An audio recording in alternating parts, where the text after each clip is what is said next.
है dear student, class 9th का जो टॉपिक है पॉलिनॉमियल्स बहुपद आप देखेंगे आज। तो पॉलिनॉमियल्स माने होता है बहुपद। तो चर के बारे में आप जानते ही होंगे कि मोस्टली एक्स वाई जेड अंग्रेजी वर्णमाला के लास्ट के अक्षर को वेरिएबल कहा जाता है, चर कहा जाता है, और बाकी ए बी सी डी अन्य चीज़ें 1 2 3 इनको अचर माना जाता है। तो चर अचर बीजगणित का कह सकते हैं, जो अज्ञात राशियां होती हैं उन्हीं को हम वेरिएबल शो करते हैं। एक्स वाई जेड मोस्टली ध्यान रखना है आपको, क्योंकि आगे चल के चर और अचर में ही पूरा मैथ है। तो चर क्या होते हैं? मोस्टली अंग्रेजी वर्णमाला के एक्स वाई जेड अंतिम अक्षर होते हैं। तो सबसे पहले जानेंगे बीजीय व्यंजक क्या होता है। बीजीय व्यंजक के बारे में जानेंगे। जब हम चर अचर को जोड़ घटाव गुणा भाग के संयोग के रूप में लिखते हैं तो हमें जो प्राप्त संरचना या व्यंजक प्राप्त होता है वो क्या कहलाता है? बीजीय व्यंजक। For example 3x square plus 5x plus 7, ये क्या है? एक हमारा क्या है? चर। इसमें चर भी है, वो एक घातीय चर हो, द्विघातीय चर हो, चर है, और क्या है हमारा? अचर भी है। चर अचर के योग से या लिख दें बटा कर दें, चर अचर के भाग है, यहाँ पे बटे में भी है अचर, माइनस में भी हो, संयोग हो रहा है क्या? चर अचर का जोड़ घटाव गुणा भाग के संयोग से जो हमें व्यंजक प्राप्त होता है वो क्या कहलाता है? बीजीय व्यंजक कहलाता है। ये आप जान गए होंगे। तो चर अचर इंपॉर्टेंट फैक्टर है। एक चर वाले बहुपद क्या होते हैं? तो जिसमें हमें एक ही चर दिखे, एक चर ही दिखे, वो एक चर वाला बहुपद कहलाएगा। फॉर एग्जाम्पल जैसे 3x square plus 5x plus 8, यहाँ पे वेरिएबल कितने हैं? एक ही चर है। बहु अगर आप यहाँ पे देखेंगे एक चर वाले बहुपद, तो बहुपद माने होता है जिसमें 2 या 2 से ज़्यादा, 2 या 2 से अधिक पद हों, वो बहुपद कहलाएगा। पॉलिनॉमियल्स के बारे में आप जानेंगे। पहले बहुपद जान जाइए क्या है पॉलिनॉमियल्स।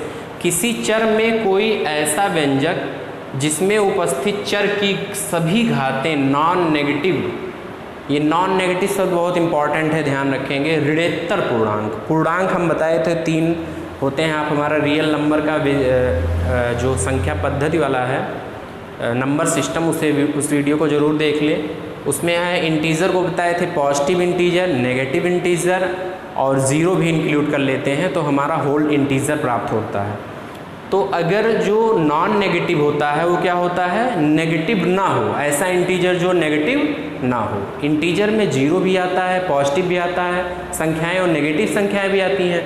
तो -1 जैसे 0 से 1 2 3 एंड सो ऑन, -1 -2 -3, तो नॉन नेगेटिव शब्द यहाँ से होता है। ये इतना, इसको W भी कह सकते हैं। जो हमारे होल नंबर होते हैं वो नॉन नेगेटिव इंटीजर होते हैं, तो ये ध्यान रखना है। तो अगर वह किसी चर में कोई ऐसा व्यंजक लिखा गया हो जिसमें जो चर हो उसकी घात, उसकी सभी घातें चर की, वेरिएबल की सभी घातें, यहाँ अगर देखा जाए वेरिएबल नहीं है लेकिन इसकी घात को 0 लिख सकते हैं। किसी भी घात को हम क्या कर सकते हैं? 1 अगर लिखा है मल्टीप्लाई से, तो किसी की घात 0 का मान क्या होता है? 1 मान सकते हैं यहाँ पे। तो क्या है? ऋणोत्तर पूर्णांक होती हैं, वह चर एक बहुपद कहलाता है। एक बहुपद मतलब यहाँ नहीं कि एक बहुपद है, वो पॉलिनॉमियल्स कहलाता है। अपॉलिनॉमियल्स कहेंगे यहाँ पे। तो पॉलिनॉमियल्स क्या है? इसमें वेरिएबल कोई भी बहुपद है कि नहीं, ये सबसे इम्पॉर्टेंट है कि कोई भी बीजीय व्यंजक बहुपद है कि नहीं।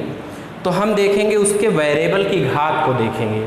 अगर वेरिएबल की घात होल नंबर में है, मतलब होल नंबर माने W, अगर 0 1 2 3 एंड सो ऑन इनफाइनाइट इस तरीके के नंबर हैं अगर, तो हम वो क्या कहेंगे? तुरंत कह देंगे बहुपद है। अगर वो बहुपद है तो फिर आगे आता है एक पदीय, द्विपदीय, त्रिपदीय एंड सो ऑन, फिर आगे चलता रहेगा। तो ये हम देखेंगे कि यहाँ पे वेरिएबल की घात 2 है जो कि फॉलो कर रहा है, यहाँ वेरिएबल की घात 1 है, फॉलो कर रहा है, 0 है, ये भी फॉलो कर रहा है। तो सभी वेरिएबल जो हैं यहाँ पे, जो चर एक चर x है, उस चर के वेरिएबल सभी घातें क्या हैं? होल नंबर आ रही हैं, नॉन नेगेटिव आ रही हैं, ऋणोत्तर पूर्णांक आ रहे हैं। अतः यह क्या है? पॉलिनॉमियल्स है, बहुपद है। क्या है? बहुपद है। अब बात आती है कौन सा बहुपद नहीं है। फॉर एग्जाम्पल 3(1/x² - 5x + 8 = 0 ऐसा लिखा हो, या इस तरह हो, कोई बीजीय व्यंजक इस प्रकार लिखा हो, तो चर तो इसमें भी है, तो बट लेकिन अगर इसको हम ऊपर ले जाएंगे तो ये क्या हो जाएगा, x⁻² हो जाएगा। और हमने यह कहा है कि चर की सभी घातें, यहाँ जो घातें हैं चर की, यहाँ पे तो 0 लिख सकते हैं, लेकिन यहाँ पे जो घात है वो होल नंबर में नहीं आ रही है। यहाँ पे जो घात आपकी बन रही है वो नेगेटिव हो जा रही है, -2 हो जा रहा है, तो अतः ये नॉट बहुपद, बहुपद नहीं है, ये बहुपद नहीं है। यहीं पे और देखेंगे कौन सा बहुपद हो सकता है। 3√x - 7x + 5 इस तरह लिखा हो, यहाँ देखेंगे ये तो है पूर्णांक, इसकी घात 1 है, यहाँ पे 0 हो जाएगा। ये क्या होगा, 1/2, x की घातें रूट मतलब 1/2, 1/3, 1/4, इंटीजर नहीं है। अगर इंटीजर नहीं है या नेगेटिव है तो वो क्या हो जाएगा, वो बहुपद नहीं होगा, ये भी आपका बहुपद नहीं होगा। तो आपको ध्यान रखना है कि अगर वेरिएबल की घात 0, 1, 2, 3, 4 एंड सो ऑन हो, तभी वो क्या कहलाएगा, एक बहुपद, एक चर वाले बहुपद कहलाएंगे। अब इसके बाद देखेंगे बहुपद, और थोड़ा सा कॉन्सेप्ट यहाँ पे देख लेंगे, बहुपद के प्रकार देख लेंगे कि इसको किस प्रकार लिख सकते हैं। आरोही क्रम में बहुपदों को या तो आरोही क्रम में लिखा जाता है या अवरोही क्रम में, जैसे 3x² + 5x⁵ + 8x - 7x³ - 3x 3 लिखा है इस प्रकार। तो ये पॉलिनॉमियल्स है। पहले घातों को चेक कर लेंगे। सबसे पहले क्या करेंगे, या तो घातों को बढ़ते क्रम में लिखेंगे या घटते क्रम में। तो बढ़ते क्रम में ही लिख ले रहे हैं, तो सबसे पहले घटते क्रम में लिख ले रहे हैं, बड़ी वाली घात को सबसे आगे, और फिर -7x³ + 3x² + 8x - 3। इस तरह देखेंगे जो घातें हैं, घात इंपॉर्टेंट है वेरिएबल की, वो क्या है अगर देखा जाए यहाँ पे, तो घटती हुई घात अवरोही क्रम में लिखी गई हैं, 5, 3, 2, 1, 0। ये सारी जो घातें हैं ये होल नंबर में आ रही हैं, अतः ये बहुपद तो है। अब बात आता है कितने पदीय बहुपद है, तो 1, 2, 3, 4, 5 पंचपदीय बहुपद है, 5 पदों वाला बहुपद है। ऐसे कह सकते हैं, इस रूप में ये आगे बढ़ेगा, चाहे आरोही क्रम में चाहे अवरोही क्रम में। तो ये वन वेरिएबल, एक वेरिएबल का है, एक चर वाला क्या है, बहुपद है। अब आप बात आएगी कितने टाइप्स के होते हैं, जैसे 2 लिख दिया गया, 5 लिख दिया गया, तो यहाँ भी वेरिएबल छुपा हुआ है। जो वेरिएबल है वो क्या है, इनटू मल्टीप्लाई 1 से कर सकते हैं, इसमें 2 में 1 से मल्टीप्लाई कर सकते हैं। 1 मतलब किसी की घात क्या होगी, 0 लिख सकते हैं। इसका मतलब है कि x की घात 0 अगर है तो ये भी एक बहुपद है। कितने पद का बहुपद है ये, एक पद का। तो कोई भी कांस्टेंट टर्म अगर अचर लिखा गया है तो वो भी बहुपद कहलाता है, लेकिन कितने पद वाला बहुपद कहलाएगा, एक पदीय बहुपद। अगर कहीं लिखा है 3x + 5 तो ये कितने पद का बहुपद है, 2 पदीय बहुपद है। अगर कहीं लिखा है 3x² + 5x + 6 तो ये कितने पद का है, त्रिपदीय। इसी तरह पदों को हम बढ़ाते जाएंगे। तो इस तरह आप समझेंगे कि बीजीय व्यंजक क्या हो गया, एक चर वाले बहुपद हो गए। अब आप जानेंगे बहुपद के शून्यंक।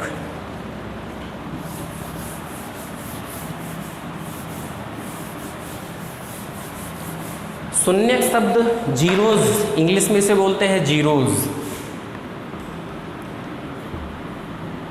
या हल। इसका एक कह सकते हैं पर्यायवाची शब्द क्या है, हल। बहुपद के हल, शून्यक नया शब्द होगा आपके लिए।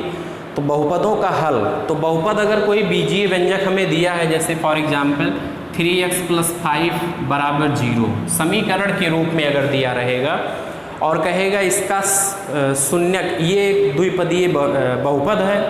कितने पद का बहुपद है, 2 पदीय। तो इसमें कह रहा है इसके जीरोज को पता करिए। किसी व्यंजक, बीजीय व्यंजक के सबसे बड़ी घात वह बताती है कितने घात का वो बीजीय बहुपद है। तो यहाँ पे चर की घात कितनी है, चर की घात 1 है, अतः यह एक घातीय व द्विपदीय बीजीय व्यंजक है, बहुपद है कह सकते हैं। दूसरा एक समीकरण और ले रहे हैं, 3x² x² plus 5x plus 6 बराबर 0, इस प्रकार ले लिया। तो यहाँ पे क्या है, ये बहुपद तो है त्रिपदीय, लेकिन कितने घात का, 2 घात का। तो जितनी सबसे बड़ी घात होती है किसी बहुपद की, सबसे बड़ी घात जो होती है वह उस बहुपद की घात कहलाती है। अगर पूछा जाए इस बहुपद की घात क्या है, तो जो सबसे बड़ी घात होगी वही उस द्विपदीय द्विघातीय व्यंजक कहलाएगा। ये क्या है, 2 घात वाला बहुपद है। ये क्या है, 1 घात वाला बहुपद है। अगर x³ आ गया तो 3, जो मैक्सिमम पावर होती है वो उसका क्या कहलाता है, बताता है कि घात कितनी है उसकी। तो आप देखेंगे शून्यक मतलब क्या होता है, उसका आंसर। तो अगर एक वेरिएबल यहाँ पे 1 घातीय है तो x का आंसर जो आएगा 1 आएगा। x की वैल्यू हमें जो हल प्राप्त होगा वो 1 हल प्राप्त होंगे।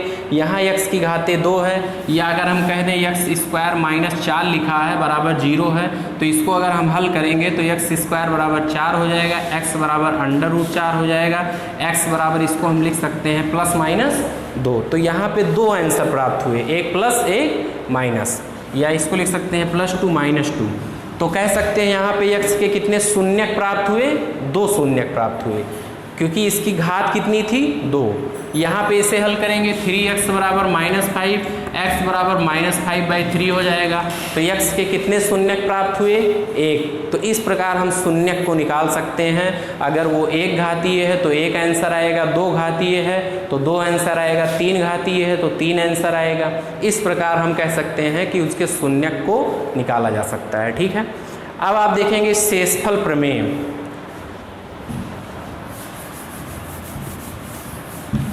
शेषफल प्रमेय से बताने से पहले अगर हम आपको ये एग्जाम्पल दे दें तो ज़्यादा बेटर रहेगा।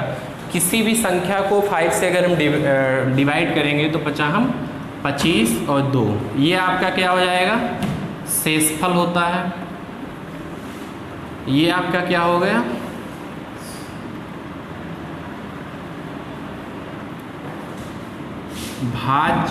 भाजक है ये, और ये आपका क्या है, भाज्य, और ये आपका है भागफल। तो भाज्य बराबर ये भाज्य है और ये आपका क्या है, भाजक। तो भाज्य बराबर होता है भाजक गुणे भागफल धन शेषफल। इसका गुणा कर देंगे, 25, भाजक जो है वो कितना है, 5 है, और भागफल कितना है, 5, और शेषफल 2 करेंगे तो 27 आ जाएगा, वो भाज्य आ जाएगा। तो भाजक क्या होता है, जिससे हम भाग करते हैं, जिसको करते हैं वो क्या कहलाएगा, भाज्य, और भागफल ये होगा आपका, शेषफल नीचे आएगा। तो ये आपको फार्मूला याद रखना है, भाज्य बराबर भाजक गुणे भागफल धन शेषफल। यूक्लिड ने बताया था इसे, तो यूक्लिड पर विभाजिका प्रमेयिका कहते हैं इसको। आप देखेंगे एक भाग किस प्रकार किया जाता है, एक क्वेश्चन में एक समीकरण से क्लियर करेंगे।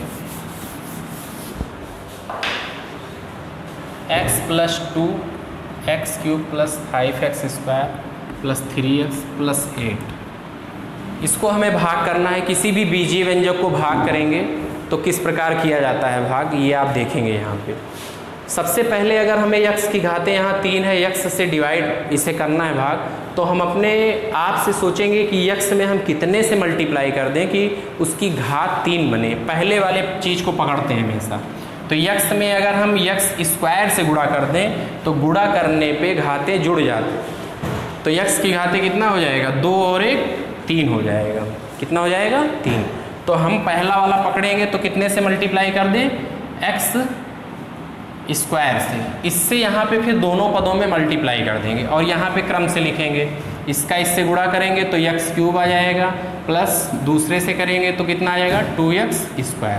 फिर इसके बाद जैसे आप जानते होंगे भाग करने पे घटाते हैं, तो इसको घटाएंगे यहाँ पे, तो घटाने पे चिन्ह बदल जाएंगे। चिन्ह बदलेगा तो ये आपका कट जाएगा, सेम चीज़ है क्योंकि हमने बनाया ही इसको है। 5 में से 2 गए, कितना आ जाएगा, 3x²। अब की बार अगला टर्म लिखेंगे तो कितना हो जाएगा, +3x। अब देखेंगे हमें x है और हमें यहाँ लाना है 3x²। पहले टर्म को पकड़ेंगे, दूसरे में गुणा हो जाने देंगे। तो अगर हम यहाँ जो निशान लिखा होता है वही निशान यहाँ पे लगा देंगे। प्लस आपका देखेंगे यहाँ पे कितना हो जाएगा, प्लस है तो प्लस लगा देंगे, x है 3x² चाहिए, 3x से अगर हम मल्टीप्लाई इसमें कर दें तो हमें 3x² मिल जाएगा। पहला वाला चेक करेंगे हमेशा, तो 3x² मिल जाएगा, दूसरे वाले में गुणा हो जाने देंगे, 3 2 जा 6x, और इसको फिर सब्ट्रैक्ट कर लेंगे, घटा देंगे तो चिन्ह बदल जाएगा, ये आपका कट जाएगा क्योंकि हमने बनाया ही है। माइनस प्लस में से घट जाएगा, 6 में से 3 गया, कितना जाएगा 3x, वो भी माइनस टाइम में आ जाएगा। अब आपका जो ये लास्ट वाला उतार लेंगे +8, यहाँ जो निशान है वही निशान यहाँ लगाएंगे, माइनस है तो माइनस। अब की बार हमें x दिया है लेकिन 3x चाहिए, 3 से मल्टीप्लाई कर देंगे इसमें, तो 3 से मल्टीप्लाई करेंगे कितना हो जाएगा 3x -3x और प्लस माइनस का गुणा -3 2 जा 6, इसको सब्ट्रैक्ट करेंगे, माइनस से प्लस हो जाएगा, माइनस से प्लस हो जाएगा, ये कट जाएगा और 14 आ जाएगा, ये आपका रिमाइंडर हो जाएगा, शेषफल जिसे कहेंगे, और ये आपका क्या हो जाएगा भागफल। तो इस प्रकार से कोई भी बीजीय व्यंजक दिया हो आप उसको आरोही क्रम में लिख लेंगे। ये आपका अगर देखा जाए तो आपका घटते क्रम में है, अवरोही या आरोही, अवरोही क्रम में ज़्यादातर लिखेंगे, और इसके बाद पहले अक्षर को बनाते जाएंगे, दूसरे मल्टीप्लाई करते जाएंगे, और इस प्रकार आप किसी भी बड़े से बड़े क्वेश्चन को भी सॉल्व कर सकते हैं। तो शेषफल प्रमेय हो गया आपका। फिर बीजीय सर्वसमिका बहुपदों का गुणनखंड, इसका हम आपको फोटो पे क्वेश्चन बना के ग्रुप में डालेंगे, उस पर सॉल्व करते रहेंगे, और भी जो कठिन सवाल होंगे उसको डालते रहेंगे। और बीजीय सर्वसमिका मतलब a+b का होल स्क्वायर, a का होल स्क्वायर, ये सब फार्मूला का भी हम ग्रुप में डाल देंगे, आप देखते रहेंगे। तो thank you very much class, और आगे आप क्लियर करेंगे कई सारी चीज़ें। तो आज के लिए इतना ही, धन्यवाद।